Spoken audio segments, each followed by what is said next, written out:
પ્રધાનમંત્રી નરેન્દ્ર મોદી ગ્રામીણ ભારત મહોત્સવ 2025માં કારીગરો સાથે વાર્તાલાપ કર્યો।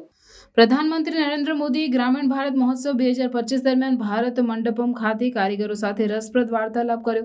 4 થી 9 જાન્યુઆરી સુધી ચાલનાર ઇવેન્ટનું થીમ વિકસિત ભારત 2047 માટે મજબૂત ગ્રામ્ય ભારતનું નિર્માણ છે।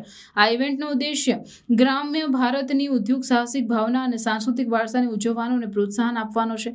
પીએમ મોદીએ પોતાના વાર્તાલાપ દરમિયાન કારીગરોના મહત્વને ભારપૂર્વક જણાવ્યું, જેમણે ભારતના સમૃદ્ધ સાંસ્કૃતિક વારસાને જાળવવામાં અને અન્ય ગ્રામ્ય અર્થતંત્રમાં યોગદાન આપ્યું। તેમણે કારીગરો દ્વારા સામનો કરતા પડકારોને માન્યતા આપી અને તેમની કૌશલ્ય અને બજાર પહોંચ વધારવા માટે વિવિધ યોજનાઓ અને પહેલો દ્વારા સરકારના સતત સમર્થનનો વિશ્વાસ આપ્યો। પ્રધાનમંત્રીએ હેન્ડલૂમ અને હેન્ડીક્રાફ્ટ ક્ષેત્રોમાં ટેકનોલોજીના રૂપાંતરક ભૂમિકા પર પ્રકાશ પાડ્યો। તેમણે કારીગરોને તેમના ઉત્પાદનોના માર્કેટિંગ માટે ડિજિટલ પ્લેટફોર્મ અપનાવવા પ્રોત્સાહિત કર્યા છે, તેમની વૈશ્વિક પ્રેક્ષકો સુધી પહોંચવામાં મદદ કરશે। પીએમ મોદીએ હસ્તકલા અને હસ્તકલા ક્ષેત્રોમાં ટકાઉ પ્રથાઓના મહત્વ અને પરંપરાગત તકનીકોને જાળવી રાખીને નવીનતા કરવાની જરૂરિયાત પર પણ ચર્ચા કરી।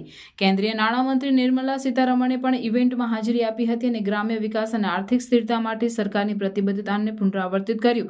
તેમણે કારીગરો અને નાના ઉદ્યોગ સાહસિકોને તેમના વિકાસ અને ટકાઉપણાને ટેકો આપવા માટે ઉપલબ્ધ વિવિધ નાણાકીય યોજનાઓને હાઇલાઇટ કરી।